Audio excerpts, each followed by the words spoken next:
First of all, he was married to the woman that was at Glen Flora. I think he was at Carmen as the associate principal.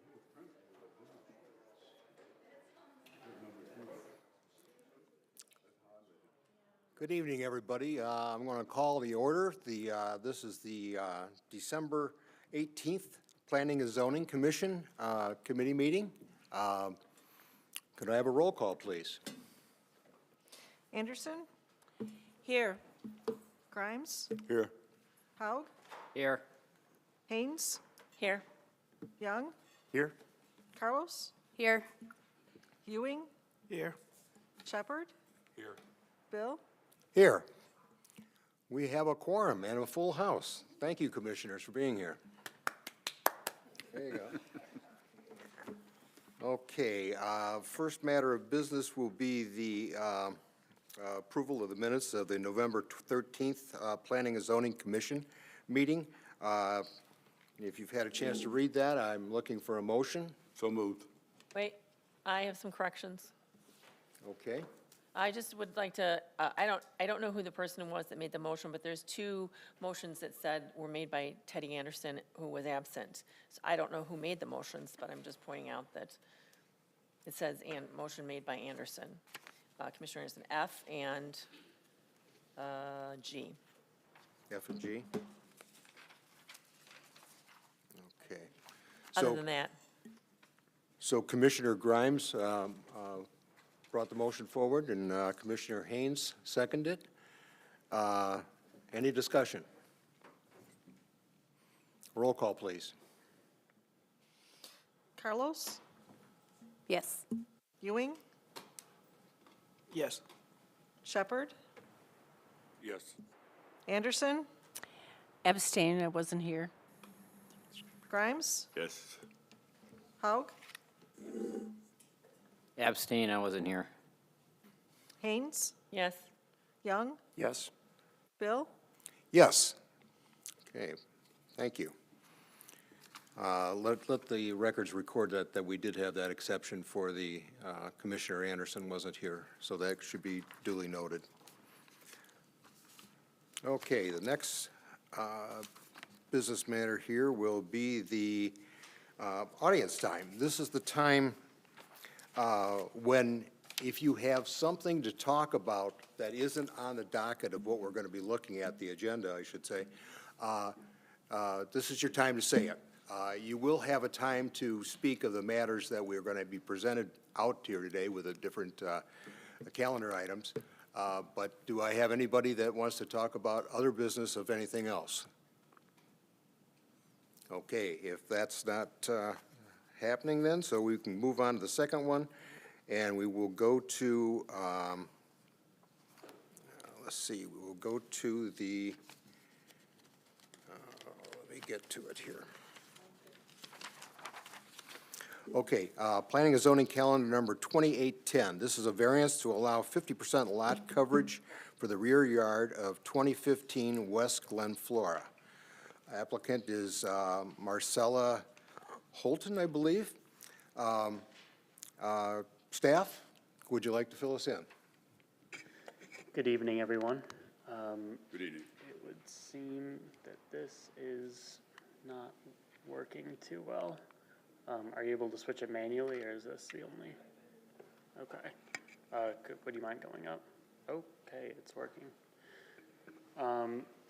So, as Chairman Bill said, this is zoning calendar 2810. This is a variance to allow for 50% lot coverage in the rear yard. If any of you are not familiar, the standard set by the UDO is that no yard can have any more than 40% lot coverage. So this is going to be a standard variance. The applicant is Maricela Huitron. The address is 2015 Glen Flora, Ward 3. If it loads, as always, I like to include a broad aerial picture showing where the property is in the city, and then the lower right picture outlines the property in red. So the crux of this project came from a permit that was submitted for the deck that you can see on the southern facing of the house. The first thing that popped out to the planning and zoning review team was that the yard was already at 90 to 100% coverage. So it wouldn't have been appropriate to approve a quote-unquote new accessory structure without dealing with the coverage issue first. So the applicant worked with planning and zoning very diligently on several different plans to get as close to the 40% UDO standard as possible. Don't know if I mentioned, but on the left is what the property was as of 5 or 6 months ago, and the plan that was agreed upon is on the upper right. The magenta space will all be considered permeable, as the space under the deck would have concrete removed. In the lower left, the only really permeable space is in and around, or around the garage and the swimming pool. So the applicant did a fantastic job of taking it upon themselves to bring their rear yard as close as possible to that 40%, and I would just like to give as many accolades as possible. Everything you're seeing right here was hardscaping. Now the only thing that's really remaining are the footings for the posts. And I wanted to include this because I know we have some newer members to the commission. It's just a little explanation of the variance and how it's calculated that this is a standard variance. So the existing conditions are 50% lot coverage. The UDO standard is 40%. You take the difference between those two and divide it by the UDO standard again to find out this is a 25% variance, which means that this is only coming to Planning and Zoning Commission. If it were above 50%, it would have gone to City Council. Because it's below 50%, Planning and Zoning Commission has final decision here. And here are your findings of fact for variances. And I will open up the floor for any questions. Commissioners, any questions? Okay, none being said, is the applicant here? Ma'am, could I have to swear you in? Could you, when you start speaking, state your name, your address, and then make sure you sign the roster before you that. Could you raise your right hand, please? Do you swear to tell the truth, the whole truth, and nothing but the truth? Yes. Thank you. Maricela Huitron, 2015 West Glen Flora Avenue, Waukegan, Illinois. Okay.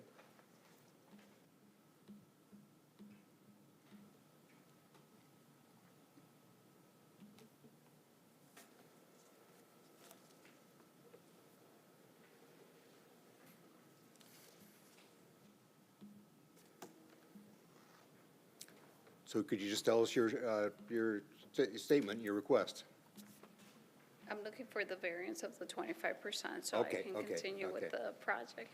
Okay, you don't want to elaborate on that or anything else, or that's, I mean, that's fine, but Okay. Commissioners, do we have any questions for her? None being said, thank you. Oh, okay. I see that you did do a lot of work and tearing up the existing concrete, stuff like that. Did you work with anyone for structure to make sure that the footings that were left were sound and stuff like that when you tore out the concrete? I did ask for some advice through a friend of my dad, and I thought I had to take everything out, and he's the one who advised to leave that amount there for the post until I go through the next step, which is the deck. So in the pictures that we saw, the pads where you had cut out and you removed the other concrete, that actually just, what does it go up and support what? What are the pillars for? The deck. The deck? Okay. Yes. All right, all right. So I took it upon myself not to take the concrete all the way to the post. Okay. So No questions other than that. Is there a, I'm looking for a motion then, for acceptance or denial? I'll make a motion to accept the findings of fact and recommend that the city council approve. I've got to get the number here. 2811. 25. 28 zoning. No, excuse me, 2810. 2810. 2810, yeah. Which is a variance to exceed impervious ground cover limitations. Second. Okay, so Commissioner Anderson did that and Commissioner Ewing seconded. Roll call vote? Carlos? Yes. Ewing? Yes. Shepherd? Yes. Anderson? Yes. Grimes? Yes. Hogg? Yes. Haynes? Yes. Young? Yes. Bill? Yes. Thank you. Good luck, great job.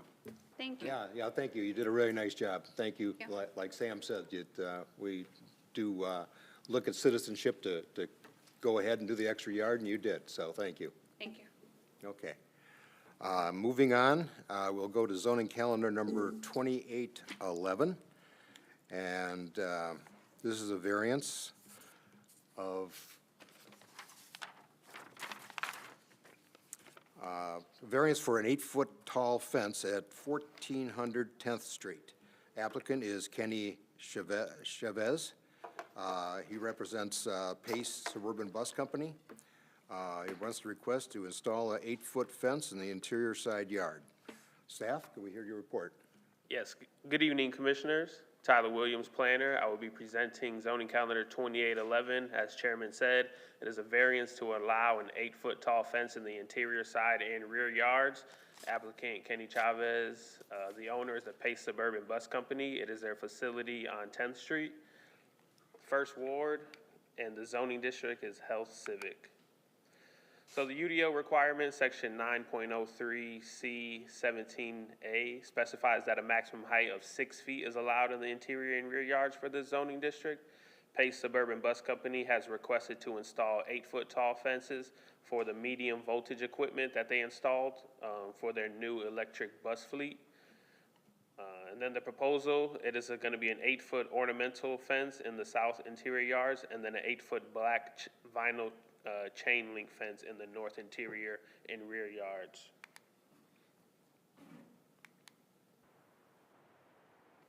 So here's the facility from an aerial point of view. As you can see, it's on the southern end of the city, right by North Chicago, and it's directly south of the Ann Kiley Developmental Center. Here's what they submitted for a permit. Similar to the other one, they submitted a building permit, and we flagged it because it was taller than our requirements, so they opted to go the variance route. As you can see, the orange is right along 10th Street. That is going to be in compliance, 4-foot ornamental fence. The green is going to be an 8-foot ornamental fence, and then the pink will be the 8-foot chain link, and then the purple will be the 8-foot vinyl coated chain link as well. And as you can see, the building really starts where the pink line is to the west, and then halfway through the green line to the east is where the building is, and their parking is to the north around the purple.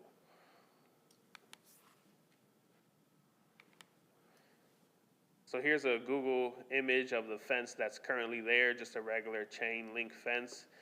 They're proposing that to be the 8-foot fence just because they want to provide safety and security for the new equipment they're installing for the electric bus fleet. And similarly, here is the fence on the east side of the property, just a classic chain link fence. Here's the findings of fact for variances, and since this is a minor variance, you guys are the final determination. And basically, if you approve it, they can build the 8-foot fence. If you deny it, they will have to build a fence that is within code. So that would be a 6-foot tall fence. If you have any questions, please feel free to ask. Commissioners, any questions for staff? Yeah, I've got a quick question. Thank you for the summary and the introduction. Other than the height, is that the only variance that we're working on? Everything else is per code? Everything else is up to code. So. Great, thanks. Is the applicant here? Yes. Again, sir, when you start talking, if you could just state your name, let's say the address of the business here, and also make sure you sign the roster. Let me swear you in. Can you raise your right hand, please? You swear to tell the truth, the whole truth, and nothing but the truth? Yes. Thank you, sir. I'm Kenny Chavez, representing here 1400 10th Street, the Pace facility here in Waukegan.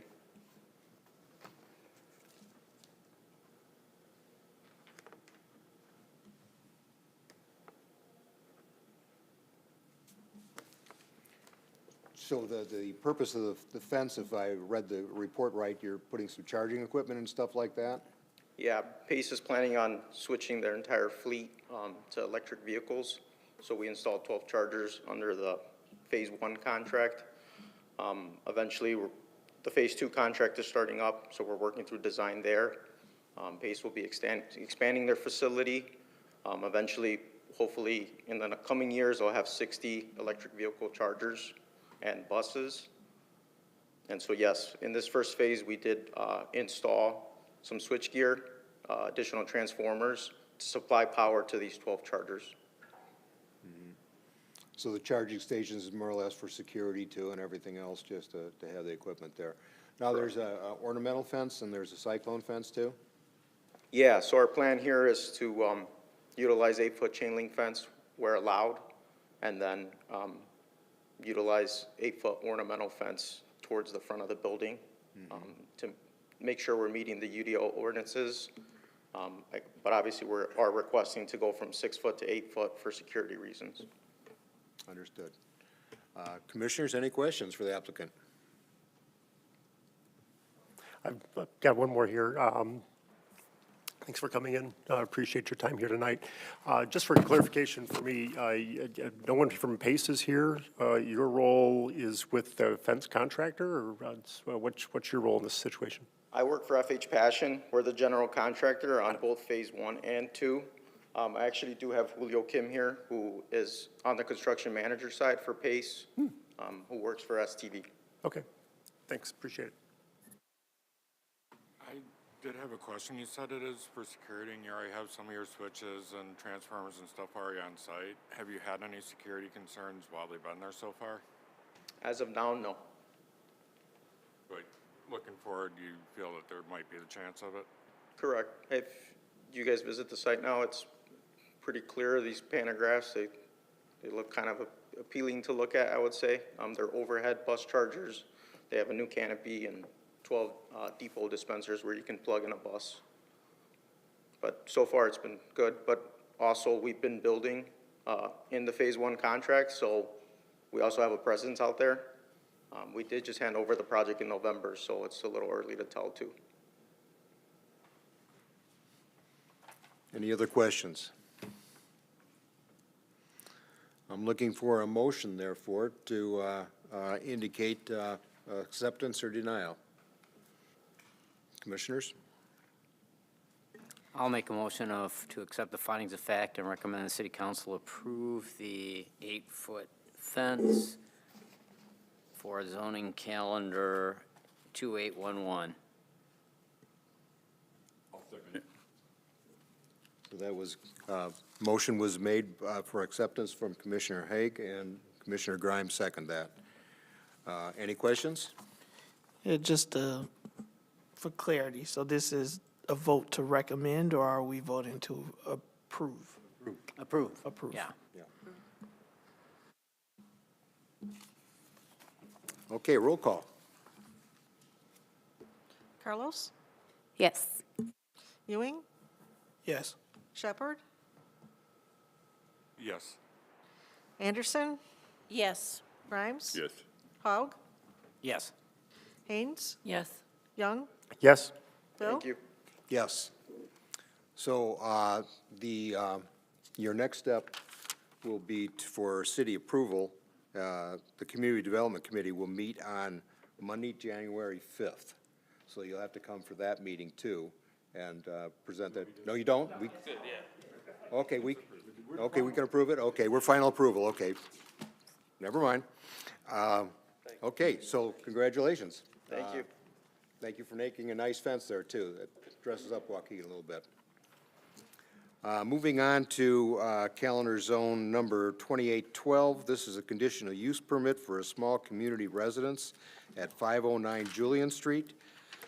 The applicant did, and correct me if the pronunciation is wrong, but Raccoons Haven?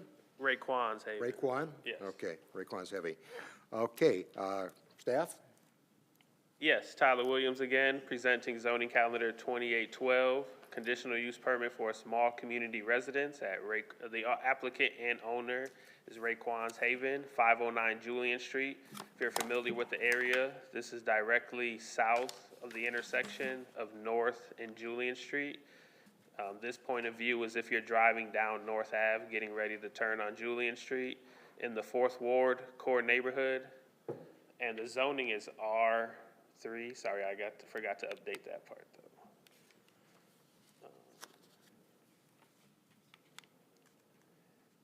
So this is the aerial again. As you can see, it's at the intersection of Julian and North, directly south. It's right next to Most Blessed Trinity Academy and adjacent to West Street. So a little bit of the background, they proposed a small community residence. That is the term we have in our Unified Development Ordinance. It will be a house or a residence for women and children who are under the age of 6 that are experiencing housing instability or other life hardships. The maximum amount of residents they can have at any one time is 8, and that is including the children. Each resident will occupy 1 bedroom. There is no sharing of bedrooms allowed. Residents may stay for a maximum of 2 years, during which they will participate in a 4-step housing model that is designed to get them permanent housing and achieve long-term stability. Raekwon's Haven will provide the housing and essential needs while they partner with other groups to provide things such as therapy and life skills. And to ensure a safe and supportive environment, all applicants must undergo background screening and substance abuse testing before they are admitted to live there. The minimum required parking we have for this use is 4 spaces, which will all be provided in the driveway of the house.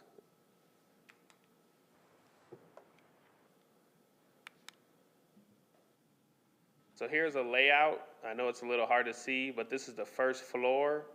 There is a training room, a dining room, living room, family room, kitchen, a bathroom, laundry room, and a staff office. A few of you may be familiar with this building. It used to house the nuns that worked at the Catholic school and church. So there are a ton of bedrooms, and they're limiting the bedrooms to 8, and the other bedrooms will be the laundry room, office for the staff, and a prayer room on the 2nd floor. So here's the 2nd floor. There are 3 bathrooms, the prayer room as previously mentioned, and then there are 8 bedrooms. The applicant and the owner have done a good amount of work to the property since acquiring it. They improved the siding, newly installed. They put some mulch in the front, cleaned up the back a bit. On the left, you can see the training room before and after. On the right is one of the bedrooms they had a bunch of volunteers help out and donate a lot of the material. So they redid a lot of the rooms. On the right, you can see the Williford family, I believe. They redid that room.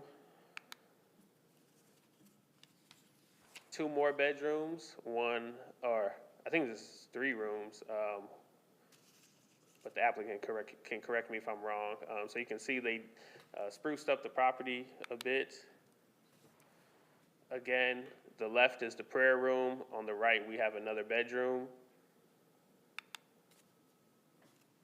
So we did receive some public notice related to this property, 2 letters of objection from some neighbors, and then 1 letter of support from the Lake County Community Development Administrator. At this time, I will bring those forward. Did you want me to read them, Tyler? Yeah. Okay. I'll summarize them a bit. One of them is a little bit more long-winded than the other. But basically, the concerns of the first one are potential issues with residents that may have had criminal backgrounds. The second has various concerns related to parking, full-time staffing, the maximum number of residents, who's gonna do the maintenance, Raekwon's Haven, if they have other locations. I failed to mention they do have other locations. One is in Mundelein, one is in North Chicago, but those are permanent facilities. This would be the first time they have like a short-term housing model. And then they also are concerned about the admission criteria for the residents there. And the letter of support from the Lake County Community Development Administrator highlights that Raekwon's Haven hits home on their initiatives for affordable housing. So that's a letter of support that we got. Thank you. Commissioners, do you have any, Oh, I have a few other slides okay, too. go ahead. Sorry. Yeah. So to wrap it up, the key conditions that we imposed and the applicant also said that they would do is the applicants for the housing must undergo background checks and substance abuse testing before being accepted to live at the residence. And then in the event that issues do arise with the sufficient overnight management, additional conditions can be imposed requiring increased on-call or on-site staffing. At this time, I believe they're having one full-time staff member for overnight, and then during the day, they will have 2 or 3, depending on, you know, the hours of the day. Here are the findings of fact for conditional uses.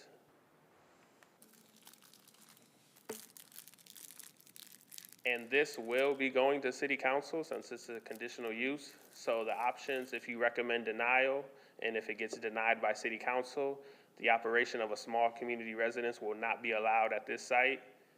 If it's approved by council, the applicant may operate the small community residence at the proposed location that adheres to all the prescribed conditions.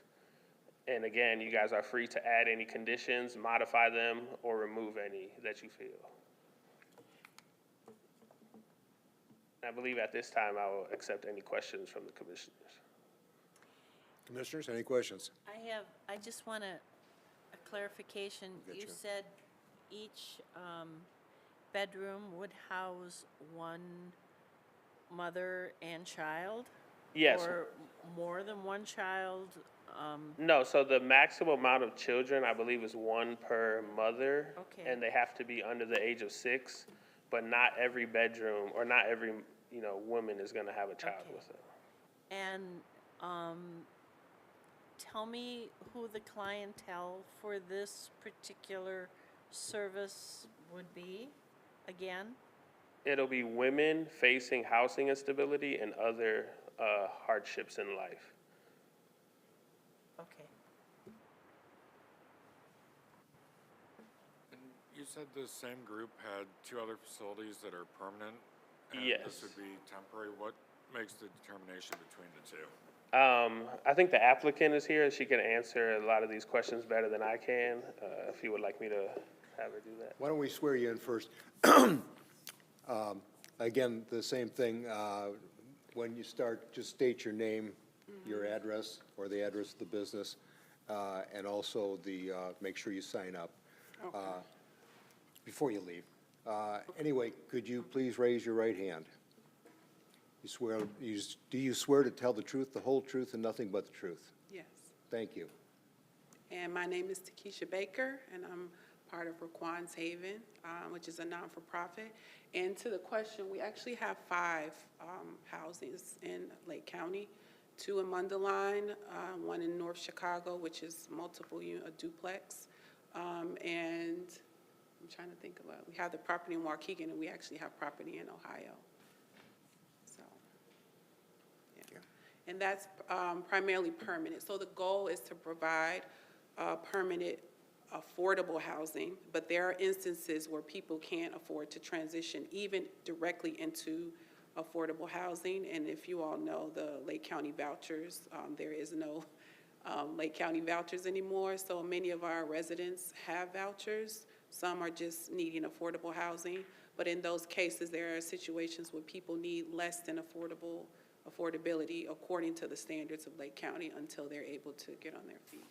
So I'd like to make a motion that, just a comment on the pictures that you provided for all the work you put into it. You put a lot of hard work into this, and I can see your heart was in the right place. Thank you. Thank you. Commissioners, any questions? Hi there. So I do have some questions. We have, in this commission, looked at pads, shelters, and that's been something we've considered. And it was a lengthy process that we went through with them. And honestly, I have never heard of Waukegan until this came across our docket here. And I'm interested to understand where your residents come to you from. First of all, I have a few other questions, but that's my first one. So the first part of that is, residents are usually referrals. So through partnerships, there's typically someone who will contact us if someone's in need.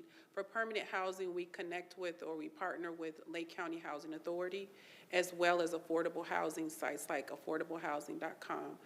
Most of our tenants that we have now are already Lake County residents. So there are people who already reside in Lake County, some work in Lake County, all live in Lake County, and they're dealing with issues like affordable housing.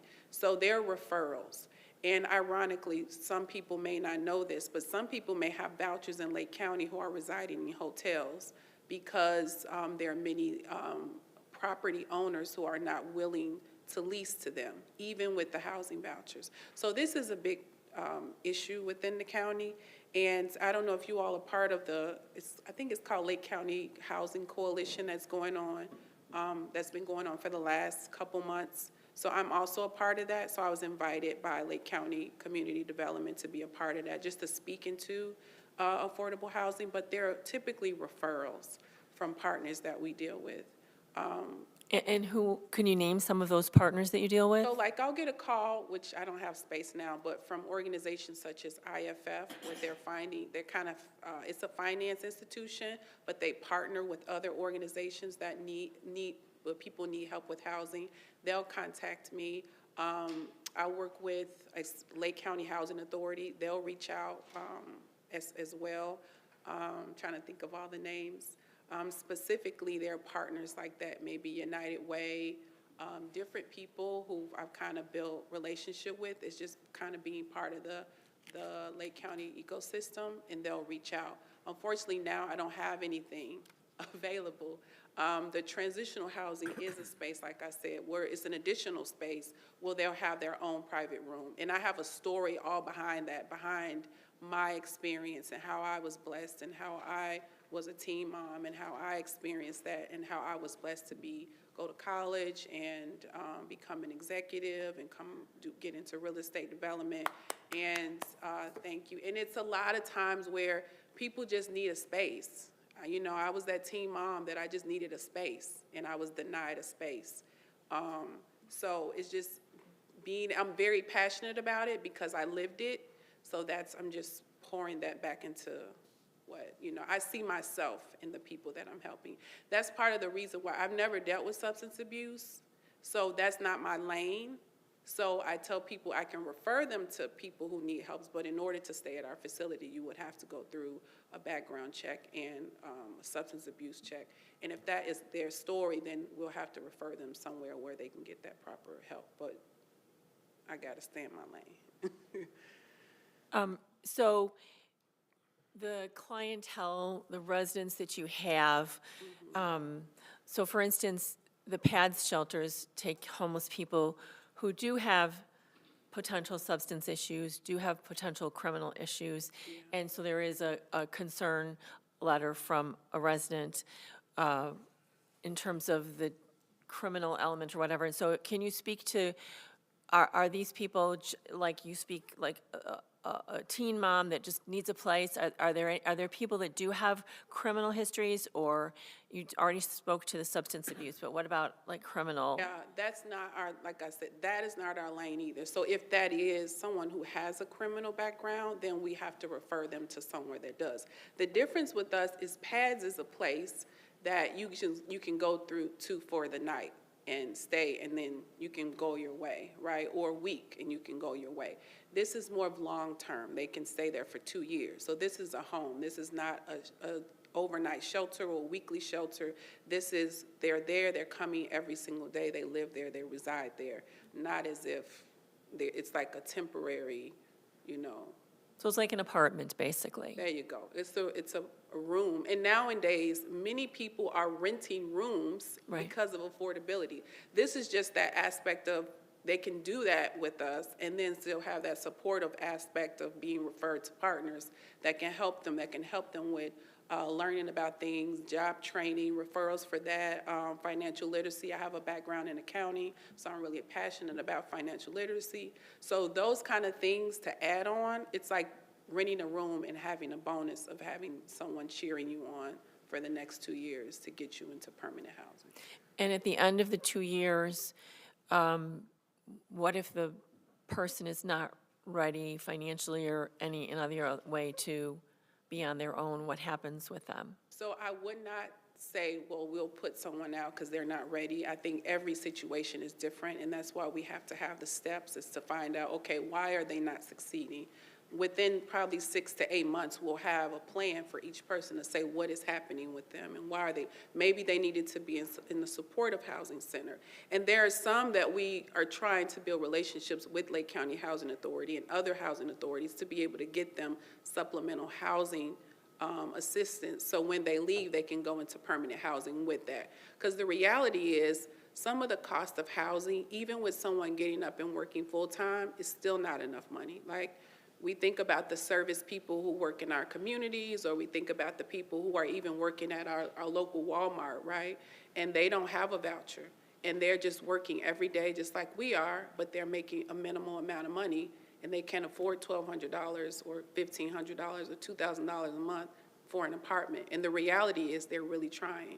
So the goal is to find a subsidy for this. And part of what I'm doing too, or what we're doing too, is applying for additional funds from Lake County to purchase additional permanent housing. So when some of these residents come out, we won't have to search for them somewhere to go. We'll already have inventory for them to transition into these permanent housing that way. So a couple of the homes that we do own now are, I think 2 of them were actually previously owned by Lake County Housing Authority. I don't know if you all know that Lake County Housing Authority is really getting rid of a lot of their properties, selling them off into market. And with that being said, what happens to all the affordable housing in Lake County?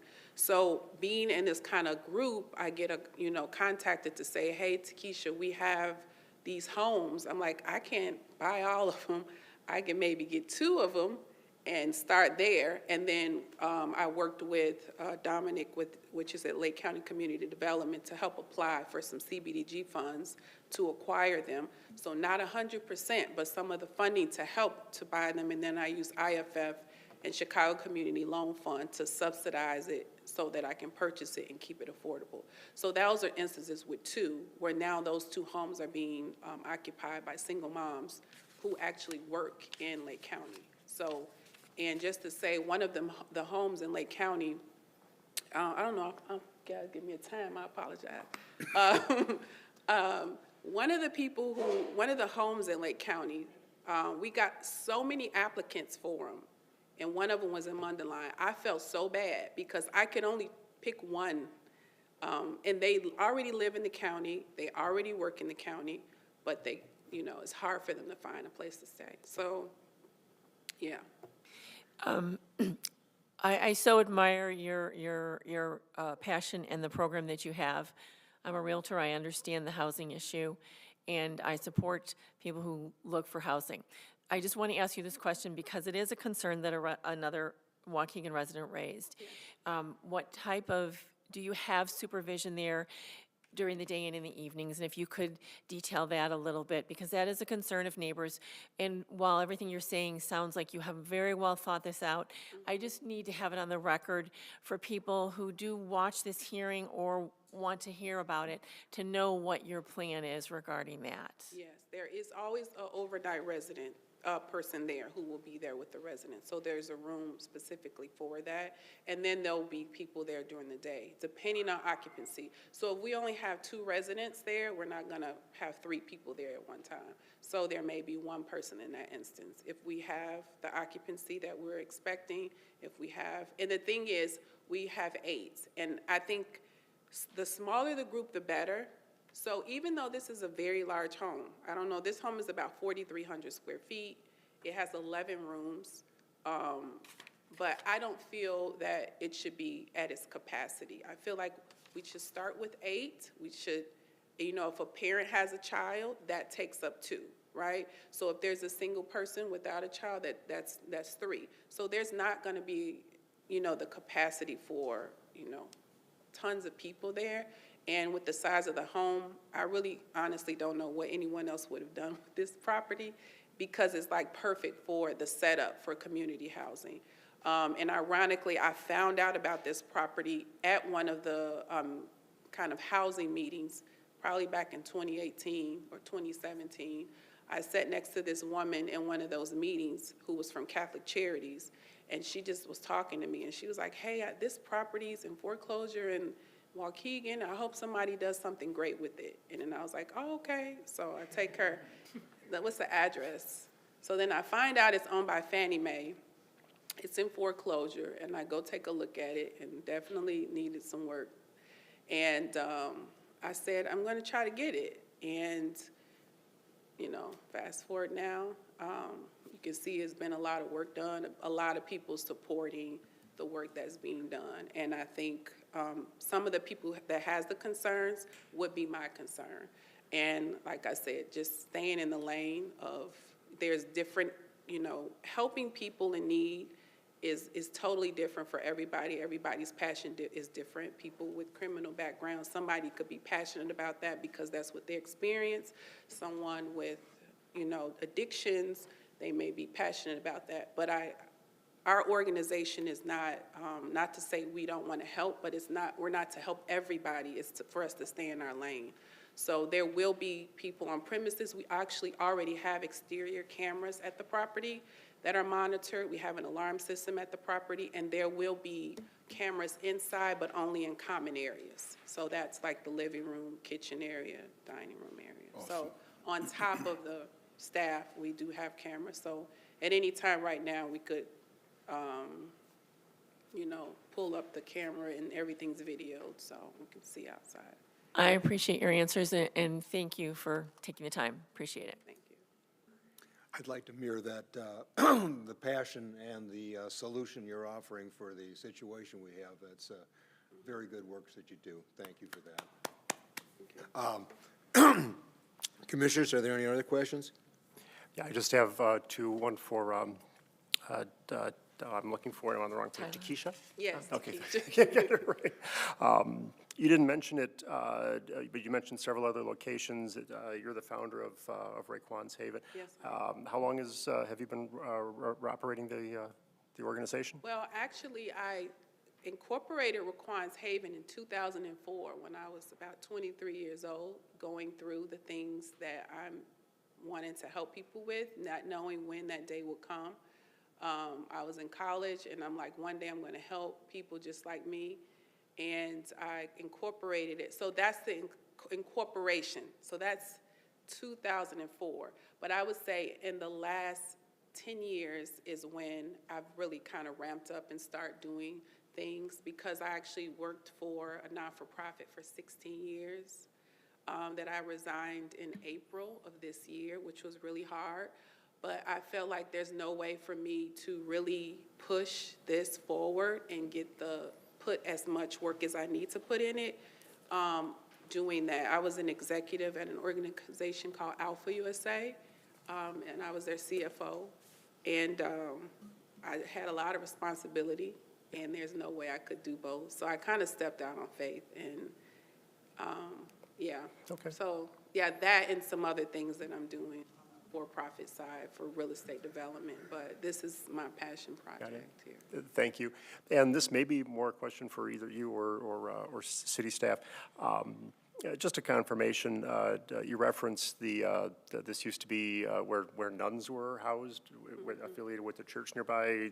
This application isn't affiliated with there's no church involvement with this at this time. It's just Raquan's Haven. Okay, thank you. Just clarifying. Commissioners, any other questions? I would just like to bring up the point that I think we covered all the bases for the objection letters. We had 2 of those, and I think it's been vetted out for security and everything else at operations in presentation. I would like to say that you got a very complimentary letter from Brenda O'Neill, the Community Development Administrator of Lake County Development, Planning, Building, and Developing Department of Community Development for Lake County. And again, they talked about you and they talked about your mission. So, very good. Does the audience, anybody in the audience, would they like to either, have a comment on an agreement or this? Yes, ma'am. Could you come up to this podium, please?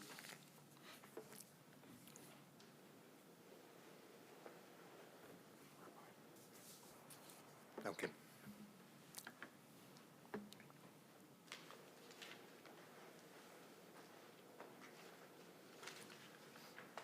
Okay, ma'am, just basically what I go through. When you start speaking, just state your name and your address, and whether there's an objection or a compliment to it, whatever the situation is, and then there is going to be a 3-minute time limit as to how can you speak. They will turn on this clock here, and that'll indicate what you have. The 3-minute time limit for me? Yes, Oh, okay. for audience participation. Oh, okay. Okay. Not picking you out. So could you basically please raise your right hand? You swear to tell the truth, the whole truth, and nothing but the truth. Yes. Thank you. Okay, I want to compliment the young lady for her efforts in helping people that have had trouble pass. It's a really great effort that you did. And I don't want to slight it in any kind of way. I live at 535 Julian, Waukegan, and I've been there over 40 years. And the area is about 3 doors from where I live at, and right next to the school, Most Blessed Trinity School. My opinion is that, you mentioned how there were going to be 1 staff member there at night, and there were up to 8 residents or more, in the resident. You mentioned that some of them have pass, but you didn't go into detail about what type of pass. But I live in an area where I do see people that have problems, that are allowed to walk the street or leave the resident. And a lot of them have mental problems. A lot of them have issues. A lot of them seem dangerous. The neighborhood is changing for the worse. We're seeing a lot of those PADS people that you referred to, that, that they don't have permanent resident. But it just, it's upsetting to know that the area is becoming more like a business rather than homes, families, homes that, can be comfortable at night, in the evening, sitting out on the front porch. I've been here since the 80s, so I've seen a lot of changes, and I'm sure this particular facility is going to benefit those people, the business end of it too. They're going to make money. I don't know how their taxes are taxed with a business opening up like that, with the residents, and our property tax. And what will that do to incoming people that want to buy a home? And would you want to live next to a community center? Would you, panel, like to live right next door to where you have people coming in with, they have problems that might have been criminal, might have been drugs, one person watching them at night, I don't think that's enough. You know, cameras, I don't think that's enough. Maybe I should apply for that 8-foot fence that they talked about for the bus, because I'm not gonna feel comfortable at night. I'm not gonna know who slipped out. And the staff isn't gonna know who slipped out. And people All right, coming in ma'am. and out, Ma'am, your time's never up. knowing Your time's up. who we're gonna get. It's uncomfortable I'll and give her a upsetting. chance to converse with you. Yeah, so, okay. So I just, Yeah. I haven't been sleeping for the last couple of nights, so I just want you to know that. And I'm a long-time resident. Yeah. So My I 3 wanna- minutes is up. Yeah, for full transparency, because I understand. If you can step up to the microphone. And thank you both. Yeah, I understand. You know what I'm saying? I understand that when there is not full transparency or someone doesn't really understand what the case is, because I live directly next to our neighbors and I've built a rapport to them, with them over the years, because I was very transparent from the beginning of the housing, and they want to make sure things are safe as well. So the part with the criminal like everyone who's going to live in the home has to have a criminal background check. So we are not taking in anyone with a criminal background. As far as drug abuse, when they come into the residence, they will have to be tested. We don't have the capacity to deal with that. I think I would look at it as if you were next door to an apartment, you know what I'm saying, where everyone has a room. This is not a supportive housing situation. We're not dealing with people who have mental illnesses that need to be in supportive facilities. That's not something we can handle. We're not in the lane as pads, which is really like an overnight shelter.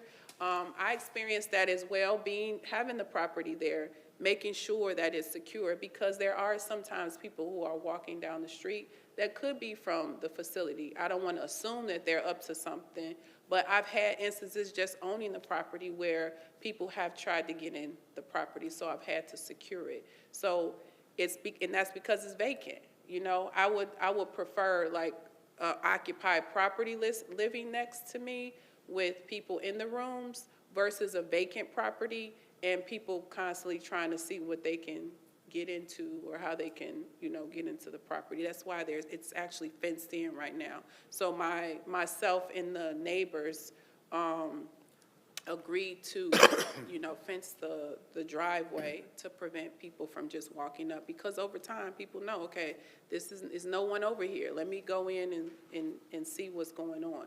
So when we talk about hardships and when we talk about situations that people have dealt with, I tell people just to look at, you're a family member or a situation where you have a young lady who's couch surfing. That's considered as homelessness, honestly.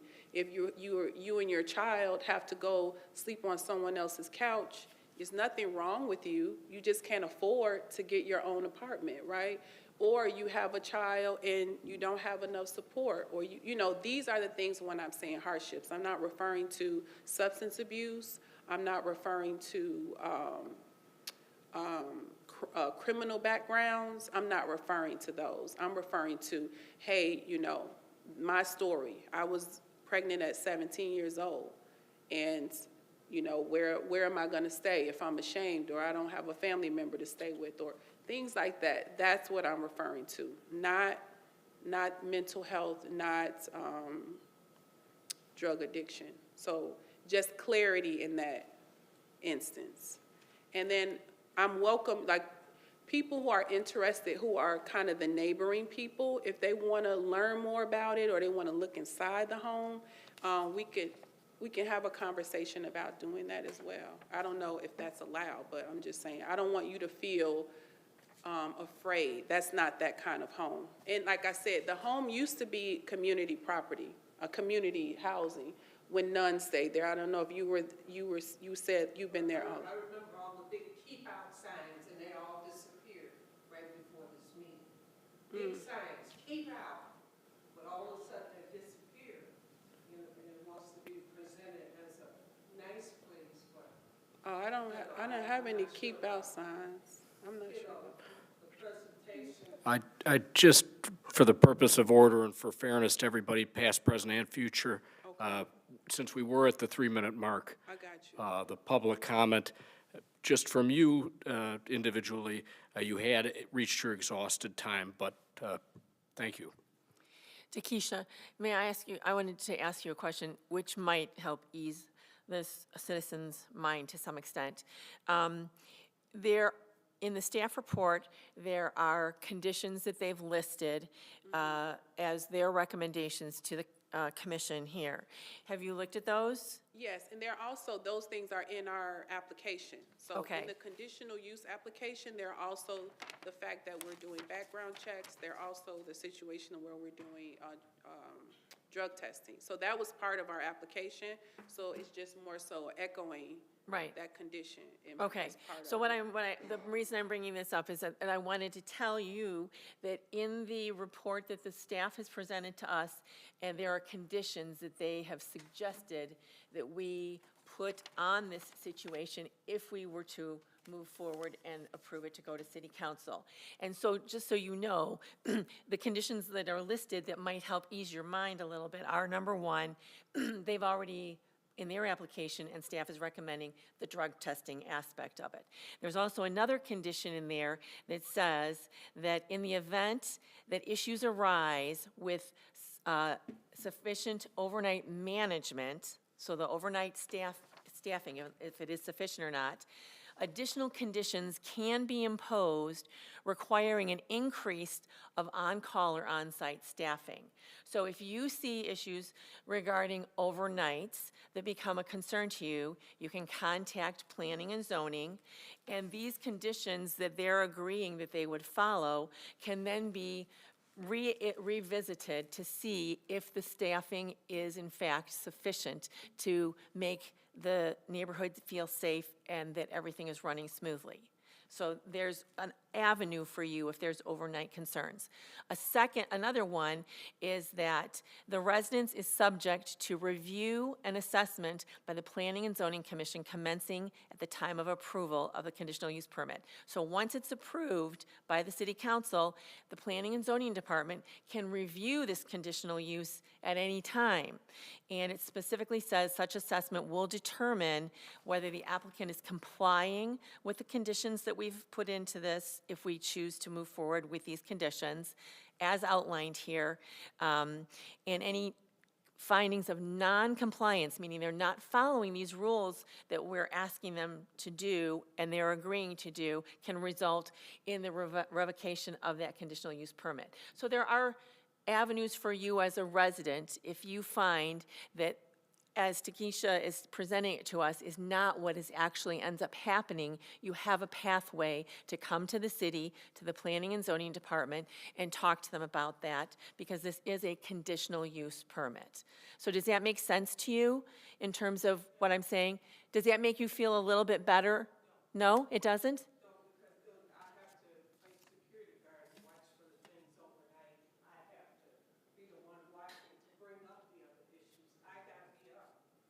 No, well, okay, so, no, that's not what I'm saying to you. So listen.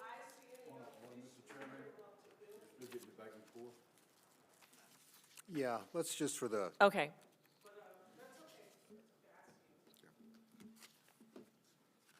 okay, thank you. Anybody else from the audience would like to say anything? Yes. Yeah, you want to both cup in? I'll swear you in at the same time. Yeah, like I said, when you basically start talking, state your name, your location, and your position, and then basically make sure you sign up before you leave. Okay. Both of you. Can you both raise your right hand?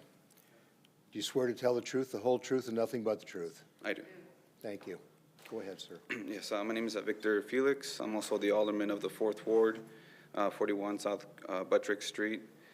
I just wanted to kind of ask, because is there like a policy and procedures for the specific, for the city of Waukegan, where if there were to change, maybe we can set up part of the condition to operate in the city of Waukegan?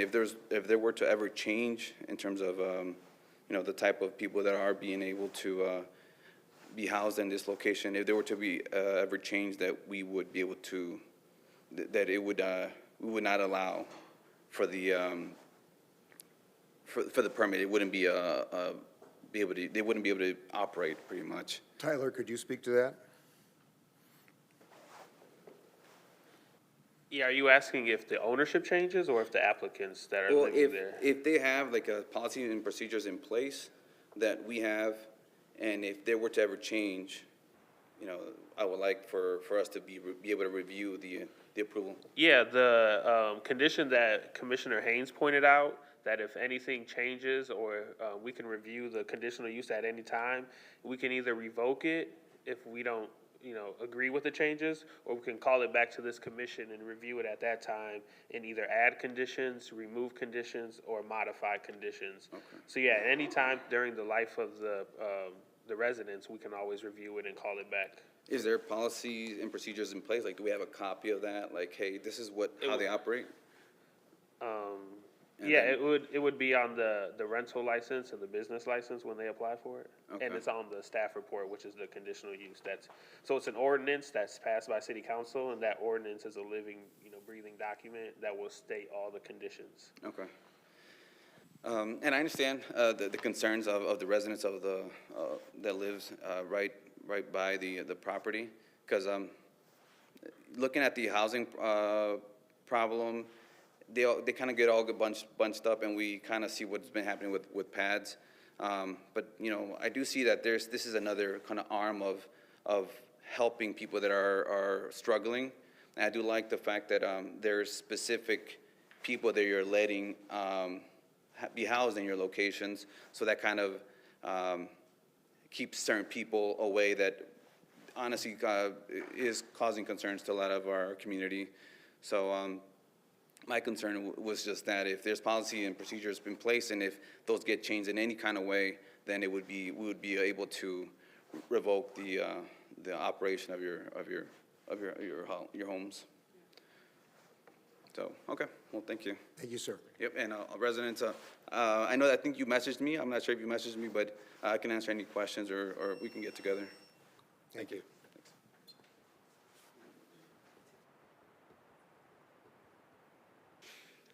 Hi, I'm Lynn Florian. For those of you that don't know me, I'm the 8th Ward Alderman. And for those of you that were here when we passed the PADS shelter for my ward, you know that I was very supportive of that happening. They're still in the process of getting it rehabbed to open.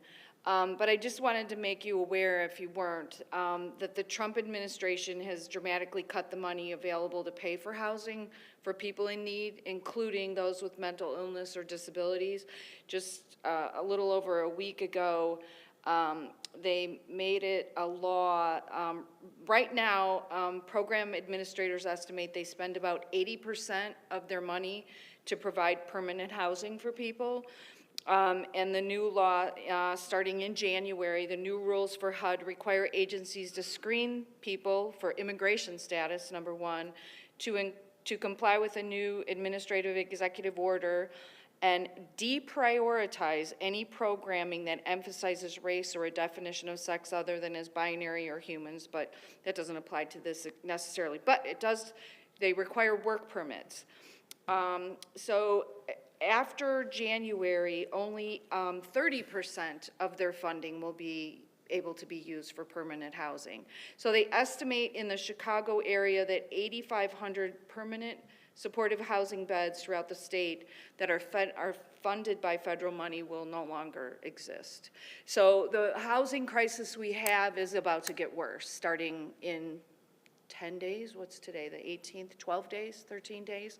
So although these situations are difficult, and I totally understand the residents' concern, I feel we have to support people like her that are willing to help people in crisis and that need a roof over their heads, a chance in life. I was just speaking with a police officer before the meeting, and I know someone that teaches at McCall School, which is in my ward also, up by Beavier Park, and she loves her job, but it takes a toll on her because she has so many homeless students in her classes.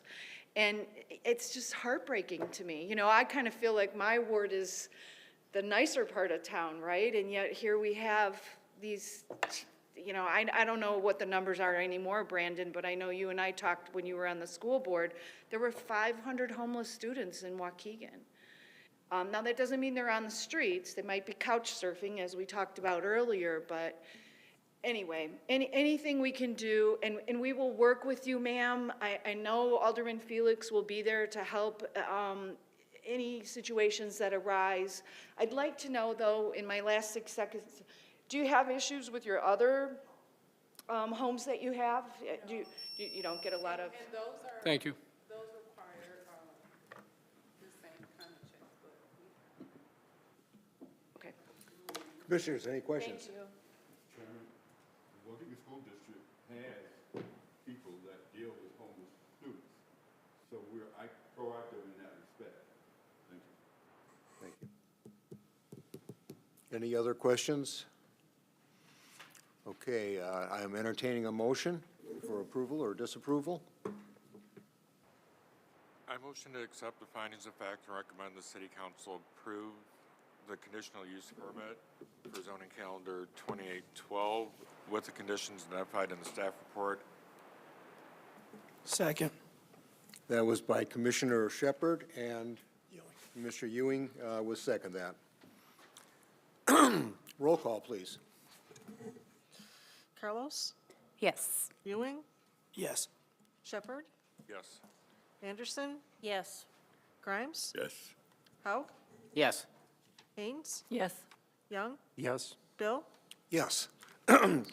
Congratulations, you have the next meeting. The next time will be on January 5th, and that will be meeting with the Community Development Committee, probably between 5 and 6:30. The staff will let you know exactly the time.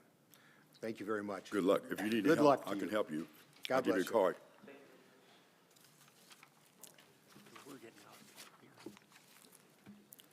All right, moving on with the agenda, we are looking at zoning calendar number 2813, 2814, 2815, and 2816.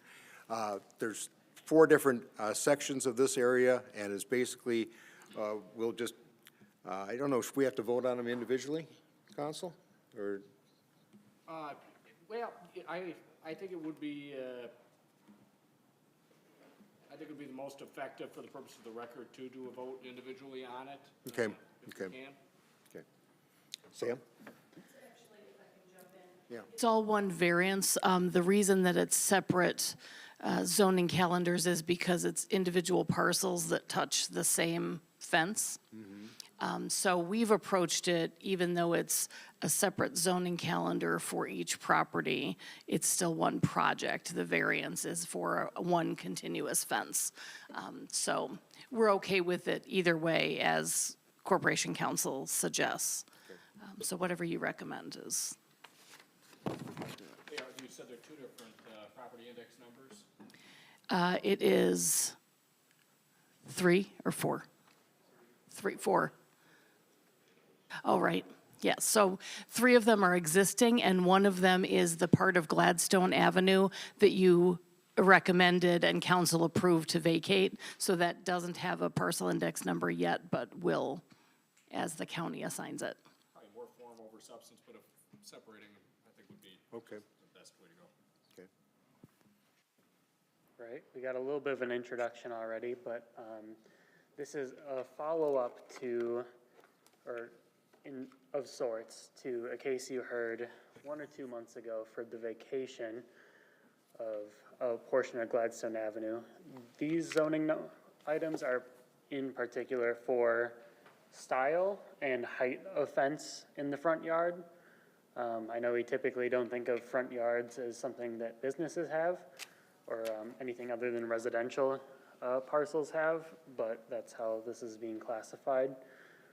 Typically, front yards are only allowed to have 4-foot tall and decorative fencing.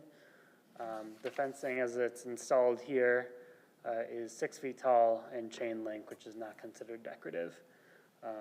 As Noel had mentioned, this is occurring on 4 different parcels, 3 that exist and 1 soon to exist.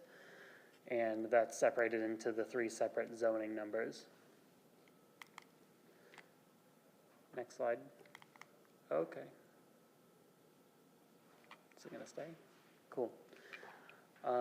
Wider overhead shot, you can see the whole Fansteel campus, and the little star shows that this is all happening on the southwest corner. To get a closer look, I've outlined the 4 parcels and labeled them. There's just a tiny bit of fencing on 1413 Glen Rock. It's maybe 1 or 2 panels, but it's still there. The fence runs from there all the way down Glen Rock Avenue and banks to the right on Gladstone, and goes down that vacated parcel up until about where the text that says vacated parcel is. Works. Cool. There's a better image of where the fence is. So functionally, it's used to corral in the parking that's on site. Here are some pictures that were provided by the applicant showing the fence as it's oriented at the corner of Gladstone and Glen Rock. And the final one on the right's all the way to the east on Glen Rock, looking towards Gladstone. And finally, the findings of fact for variances. One more. If the commission chooses to deny this application, the fence would have to be removed. It could be replaced, but only with a 4-foot tall decorative fence. The commission can also choose to approve the variance as is, thus allowing the 6-foot tall chain link fence. And alternately, the commission may approve one aspect of the variance or another. That meaning you can approve a 6-foot tall decorative fence or a 4-foot tall chain link fence, if you so choose. And not to make it more complicated, but you can also choose to approve a height that is greater than what's allowed by the UDO, but less than what's currently being requested. So a few options, but this is a situation we're all a bit familiar with. And I'll open it now to all of you. I have a question. Can we, since along Glen Rock Avenue there are residential properties, is there any way to add a condition? I realize it's chain link on concrete. Is there any beautification that we can try to do because there are residents across the street. I'm not saying behind it or, to the south of it or in between, but as it faces Glen Rock, is there an option to propose, or are there ways to So make it look a because little- this is a variance and not a conditional use permit, we We're don't all- have okay, the only ability granting, to do okay. that. Does the code require an ornamental fence if it was 4 foot tall? Yes, it would have to be 4-foot tall and ornamental. So I guess my question is if they want 6 feet, can't we get an ornamental fence at least? You can approve a 6-foot tall fence, but approve it with the stipulation that it be Yeah, ornamental. I understand the security concerns. I mean, you want to protect your employees' parking, and the cars. I understand that, but, I mean, chain link fence doesn't look very nice, and that's a pretty heavily traveled road, and it's one of the main roads leading into Waukegan, so kind of like to want it to look nice, so I guess that would be my recommendation. Sam, with the 4 different properties, when we do vote on these individually, is there one number that's more ornamental and one is more cyclone fence type? As far as the zoning calendar item numbers, Yes. they're all 6-foot tall chain link fence. Okay. It's all one fence, it's just on 4 different parcels. So what you're And seeing. in reality, this fence is already there. Yes, this fence was put up in either 2023 or 2024, and a permit was applied for retroactively, and that's how this got initiated. Mr. Chairman, can I jump in a moment? Yes. It's Noel. I think I heard you asking, could you approve ornamental on some of the parcels and not on the others? So if you wanted to have ornamental, say along Glen Rock, but allow the vacated Gladstone portion to stay chain link because it's not fronting the road, to Commissioner Haynes' point about the residents across the street and all of that, you could do that way. And that's the benefit of having the individual approvals. So it's not one vote, it's 4 separate votes. So in that case, the one that would be, it would be nice if it was ornamental, is that assigned to a certain number? Right, so that would be the first 3 calendar numbers. And first then 3? the last one, correct me if I'm wrong, Sam, the last one is the vacated portion of Gladstone. Correct. So 2813, 2814, 2815 are the frontages on Glen Rock. Okay. And then 2816 is the Gladstone frontage. And that makes a lot of sense to me. It's just an alley, essentially. Yeah. I think I'd like to just make a quick comment. I'll now try to be quick. I just have a problem with a chain link fence on a thoroughfare, as you said, Ted. And the fact that it was put up regardless of the design standards. And certainly you can come and ask for a variance in height, but just to put a chain link fence, which is security for cars, for employees, I'm looking at what other companies are doing, and I'm disappointed because Fan Steel is a long-time Waukegan company. But if you look up and down Sheridan Road, we have other pharmaceutical companies that have done a marvelous job of beautifying something that looked pretty ugly. And we went with ugly here.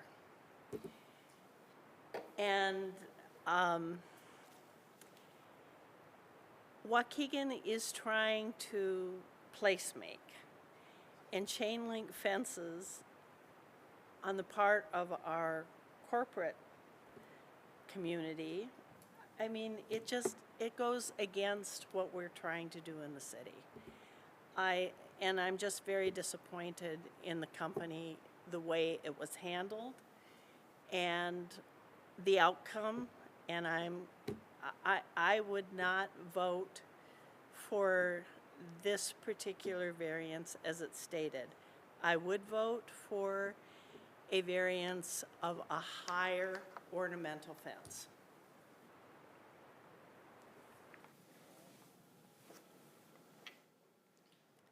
And I'm sorry I'm saying that without the company representatives talking first. Okay, any questions other than that? All right, the applicants are here, I take it? Yes. Again, when you start speaking, state your name. There is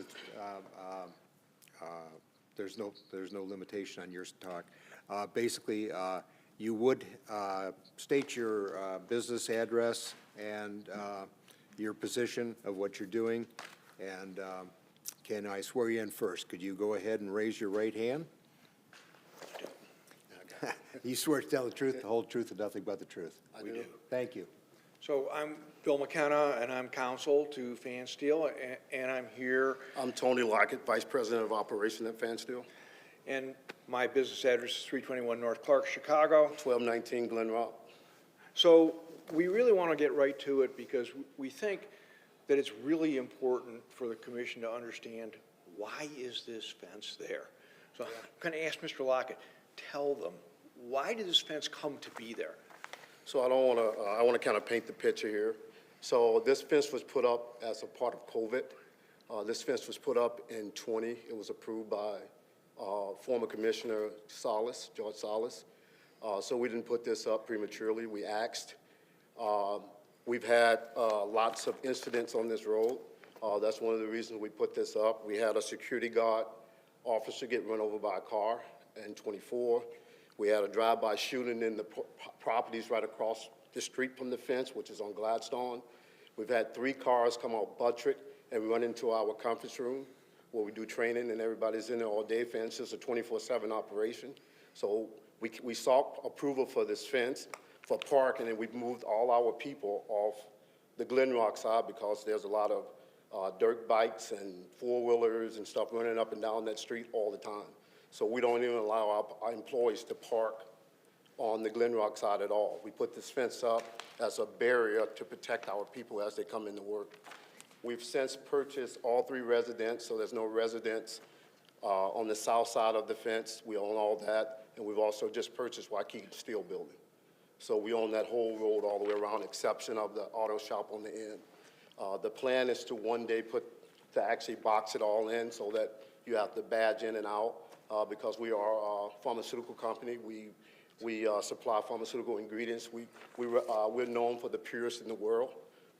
We provided about 70% of the COVID vaccine has our ingredients in it. We supply names like Moderna, Pfizer, Samsung, Eli Lilly, all the big guys, and J&J. Without Fan Steel, some of these companies would have to shut down their production lines. So it wasn't that we just put this fence up because we wanted to. We put it up to really protect our people. And let me just go back to the beginning when you were saying it was put up during the pandemic. COVID, right? it was put up for COVID, and if you look, where the cars at, the red line, the third one up, where it says 1413, that's actually a check-in trailer. We conduct about 60 audits a year, most from all around the world. We have the FDA come in, we have the JPA, which is out of Japan, we have the EPA, we have the USP EPA, we have the IEPA, so we have all these guys visiting our site daily. So, and it was a safety-driven issue, not an employee car-driven issue? Can you explain a little bit about that? Correct. So what this means is that all the cars and all the parking, you can see is up in the south side of the facility. What it says 1413, that's an entry trailer. We still practice COVID protocol because COVID still exists. So we have a $250,000 duct camera that looks at your eyes and tests you for temperature and to make sure we're not bringing, because like I said, our site is all based on purity. And then you come in where the green lines are at in the middle. That's the only way in and the only way out for our employees. So we funnel them in and out for safety. So it's during COVID. Yes. You didn't hire a law firm like mine to, No. process applications, review ordinances, but you did get together with the then building commissioner. Correct. Okay, and explain exactly to this commission what happened with the building commissioner back in 2020. They gave us approval to do this because it was. Did he go out there with you? Yeah, they gave us approval to do this because the chain link was the faster thing to do. And then if you come further south, there's another property that we were doing some environmental studies that we were allowed to put a fence up there as well, which we're finishing that up now, which it's a cleanup that we're doing. It's dirt got to be hauled off, but we're not allowed to move and finish cleaning up that fence until AT&T moves their fiber off a pole that's in the middle of the property, as well as ComEd, which have already moved their transformers and cut the top of them. So you personally and the commissioner were out there in 2020 and you showed them exactly where it would go and exactly what it would look like? Yes. And based on that, what happened? They approved it. And you then went ahead and put the fence up? We put the fence up. Okay. The fence has been there since the beginning of 21. Has it been effective? Yes. Has it enhanced the safety of your product and, and your employees? Yes, it doesn't impact, so the lower road, right below the 1421, said vacate parcel, that's where all our semi-trucks come in. And the green line in the middle of the alley, it's already a tight area. So all the delivery trucks, UPS, FedEx, anybody that we're using for shipping, they come through that alley there. So it's all. Can I ask the staff when commissioner, or when the building commissioner was hired and when he left?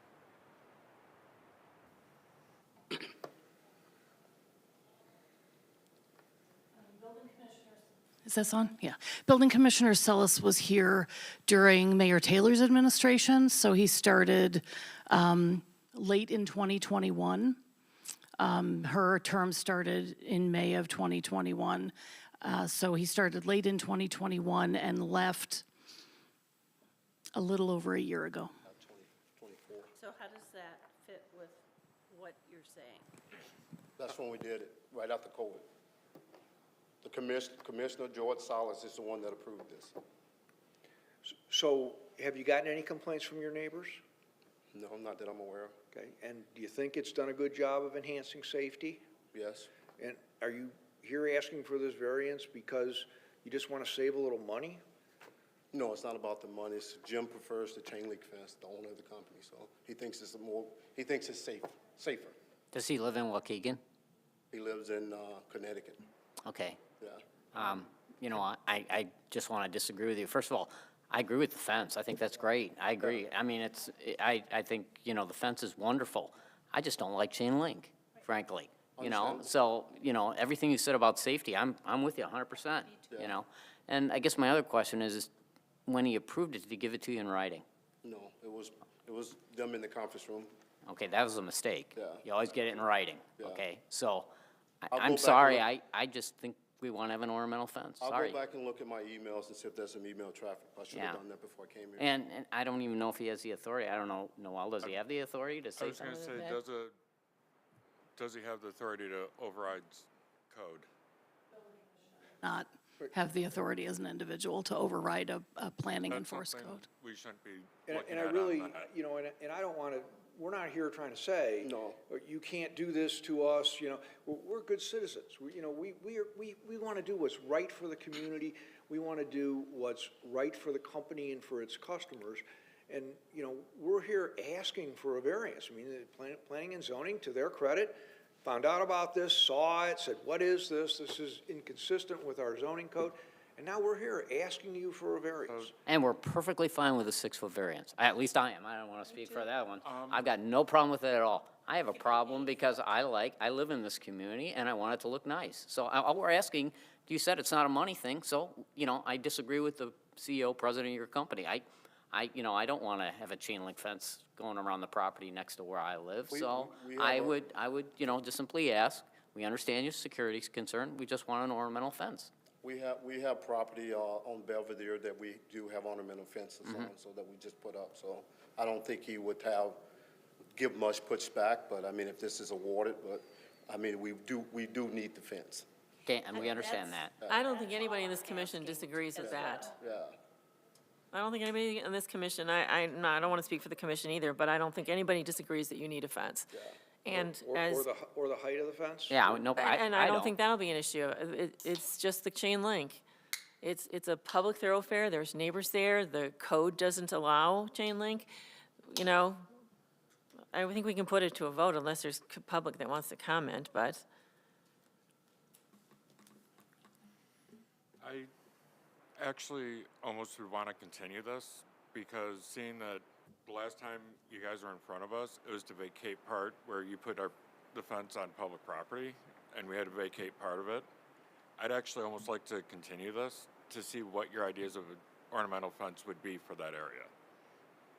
It would be whatever, they have a recommendation, they've given it to us before, so there's a park right next to us, I'm assuming it's gonna be something similar to that. And then the house right across the street from it has it as well, but it's 4 foot, so unless it's changed. Suggest a wrought iron or wrought iron looking aluminum fence. You know, you see them all around town, typically black. You know, it can have little spike things on the top if that helps with security. If we could get the approval tonight of the 6-foot variance, subject to it being ornamental, you know, we'd rather not come back again. We've been here a number of times already on these situations. Is 6 foot acceptable? Yes, the fence height that we have now is 6 foot is fine. And is the wrought iron style that has been presented to you by planning and zoning acceptable for your security purposes? I don't want to speak for Jim, but I would have to say, okay, should be, because we just did it on the properties up by Belvedere. Okay. So what would we make a motion then to approve the variance in height to 6 foot? For all four. For all four properties. Right. If somebody would write this down. Well, let's do one at a time, and then we would say, Well, you know, can I just make a comment here? I mean, I don't have a problem with, you know, having Gladstone be chain link. I mean, that's an alley. So 2 out of them, you know, and I'm, you know, Mr. Chairman, I'll make the motion now if it's okay with you, so. Yeah, I'm sorry, you're right. No, staff, there was no, anybody's denial, you know, put in a comment We for approval. we didn't have any sent to us, but we need to call the audience to see if anyone's here for it. All right. Is there anybody in the audience that would like to speak on this matter? None being there, I guess we'd have to entertain a motion, Okay, basically. I'll do my best here, so. Motion to accept the finding of fact and recommend that the city council approve a 6-foot ornamental fence on Glen Rock Avenue, 1421 and 1415 Glen Rock. And I'm not sure which zoning calendar that is. Is that 2813, 2814, and 2815? Okay. Okay, and then a 6-foot chain link fence on 1413 Glen Rock Avenue, zoning calendar 2816. Yes. But you didn't say ornamental fence. That isn't ornamental, that's chain link, that's the alley. No, I know, but you didn't say a 6-foot ornamental. Oh, I thought I did, fence. I'm sorry. For the first 3 properties, Yes. that would be a 6-foot ornamental fence. Yes, thank you. Did we want to state anything about the type of material? You know, I don't think we can, you know, as much as an architect would like to tell you exactly what it is, you know, if they meet the requirements, we're not the aesthetic police, I'm sorry. Well, sort of we are. Somewhat. was that sufficient, planning and zoning, the way that was all worded, or council? Yeah, I think so. You know, hearing the commissioner's notes about the specificity of the ornamental decoration, you know, having heard the commission's concerns about the staff recommendation, certainly I think if we add in some language that says, you know, ornamental consistent with staff recommendations, of course, we have to do these, you know, on individual votes for 28, 13, 14, 15, and 16, but I think it's sufficient otherwise. All right, so we have a motion from Commissioner Haig, and do we have any, a second on that? I'll second. And to be clear, this is with regard to 2813. Let's do one at a time, like you said, 2813. Okay. So Commissioner Howe has proposed, I'm stepping in here, I apologize, has made a motion. Commissioner Anderson has seconded it. Can we have a roll call vote, please? And I think just for the purpose of a clear record, given all the back and forth, that is a 6-foot fence in height, ornamental in decoration, consistent with staff recommendations, with regard to 2813. Yes. Yes. Yes. All right, any other questions? Okay, roll call, please, for, this would be for the 2813. Yes, sir. You have no objection to this? It's not a hardship for you guys? No. Okay, thank you. Carlos? Yes. Ewing? Yes. Shepherd? Yes. Anderson? Yes. Grimes? Yes. Haug? Yes. Haynes? Yes. Young? Yes. Bill? Yes. Okay, that one passes. Again, all these will be the recommendations to the, This is final decision, actually. It's final. oh, this is the final? Okay. So if it's the final, then that first item is approved. So let's go on to the 2814 property. Can I just make a motion and say ditto? And say Please. 2814 for Glen Rock Avenue, 1415. I'll second. Formally, you're adopting the same conditions that were applicable in 2813 for 2814. Roll call, please. Carlos? Yes. Ewing? Yes. Shepherd? Yes. Anderson? Yes. Grimes? Haug? Yes. Haynes? Yes. Young? Yes. Bill? Yes, we're at 50% now. Moving on to the last 2815, which is another Glen Rock, right? Make a motion to approve a 6-foot ornamental fence for zoning calendar 2815, and I assume that's 1415 Glen Rock Avenue again, under the same conditions as 2813. I'll second it. Okay. Questions? Roll call, please. Carlos? Yes. Ewing? Yes. Shepherd? Yes. Anderson? Yes. Grimes? Yes. Haug? Yes. Haynes? Yes. Young? Yes. Bill? Yes. Last item would be the property at 2816. Motion to accept the findings of fact and recommend the city council approve the variance for a 6-foot chain link fence for zoning calendar 2816 at Gladstone Avenue. Planning and zoning approves. I'm sorry, planning and zoning approves it. I'll second it. Okay, roll call? Carlos? Yes. Ewing? Yes. Shepherd? Yes. Anderson? Yes. Grimes? Yes. Haug? Yes. Haynes? Yes. Young? Yes. Bill? Yes. Thank you for the opportunity to hear your case, and it does behoove us all. You have a corporate image, and Waukegan has an image too. And by going to the more expensive fence, I think it'll be a betterment for Waukegan and for Fansdale. Yeah. And thanks for all you bring to Waukegan. Yeah, thank you. Well, So just for clarity for myself, so Glen Rock and then Gladstone, Right. the triangle is what we, Gladstone can stay the way it is.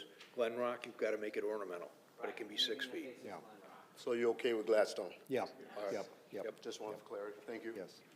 And we do appreciate your corporation business in Yeah. Waukegan, We're for not- sure. We want to work together, so we got a lot Happy to holidays. do, so. Thank you. Thank you. Thank We you. just celebrated 106 years this year. Hey, Yes. Wow, thank you. worldwide. Keep it up. Somebody needs to do an article on that because I didn't know all of that until you said it. Yeah, All right, that was a lengthy one. Let's see, time.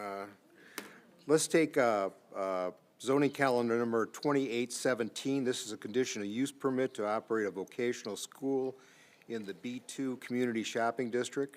Applicant is Tony Rivera. Property is at 814 to 824 Glen Flora. Staff. Actually, this one, we were notified within the last few minutes that the applicant could not make it here today. Okay. If possible, I would ask for a roll or a vote to carry this over to the next zoning calendar. Okay. Or next. Last time the applicant wasn't present, you made a motion to continue it to the next Planning and Zoning Commission meeting. And that's a good procedure. Okay. Motion to continue zoning calendar number 17. 17 to the commission meeting in January so that the applicant can be here. Second. Oh, go ahead. No, go ahead. No. Roll call, please. Carlos? Yes. Ewing? Yes. Shepherd? Yes. Anderson? Yes. Grimes? Yes. Hoag? Yes. Haynes? Yes. Young? Yes. Bill? Yes. Okay, moving on to zoning calendar number 2818. This is a 2026 zoning map revisions. Good evening again, Commissioners. Tyler Williams, Planner. As always, at the end of the year, we do the updates to the zoning map for properties that have been miszoned. So here we have a list of 14 properties. 9 of them are actually the Park District properties that were somehow zoned residential. I think the reasoning behind that is a lot of them are like the pocket parks in the neighborhoods. So Armory Park is on here. There's a park on Bertrand Lane up by Beach Park. I think it's Otto Graham Park. I may be wrong on that one. So a lot of these were zoned residential. The Park District approached us and said, hey, these properties might be miszoned. We took a look, they were. So we're gonna change all of those to be conservation recreation, or also known as CR. The other properties, 2 of them are existing businesses. Somehow they were zoned residential. One of them is the old Glenrock Beverages on Glenrock. The other one is an auto repair on 420 South Genesee Street. They were both zoned residential. They will be changing to be business. And the other 3 are the reverse, so they were zoned business, but they are actually residential. One is a church, so the one on 708 West Greenwood is a church that was zoned as a business. Churches are zoned residential under the UDO, so we're changing that one to be residential. And 16 North Chapel was a little house that was zoned as business, so we're changing that to be R3 general residential. So that's just a brief rundown on that. And yeah, if you have any questions, please feel free to ask. Do all these properties conform to the ordinance requirements for the new zoning that you're applying? Oh, yes, yeah, They to do. the code, yeah. Nobody from the audience? Okay, let's go ahead and want to entertain a motion to approve or disapprove? Recommend. I'll make a motion. Yeah, this will go to city council, so you would recommend approval. I'll make a motion to accept the findings of fact and recommend that city council approve the proposed 2026 zoning map amendments. All right, second. Any questions?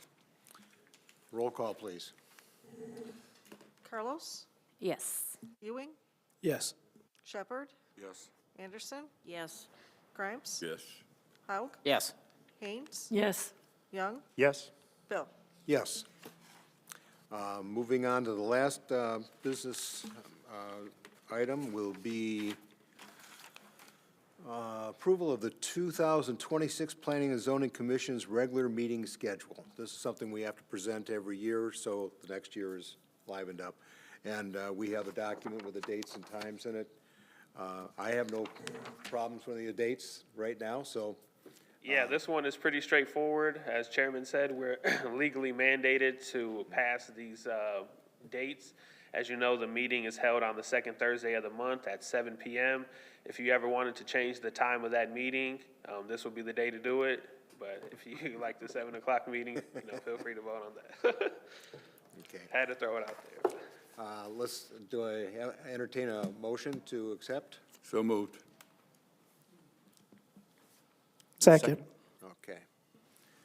All right, roll call, please. Carlos? Yes. Ewing? Yes. Shepherd? Yes. Anderson? Yes. Grimes? Yes. Hoag? Yes. Haynes? Yes. Young? Yes. Bill? Yes.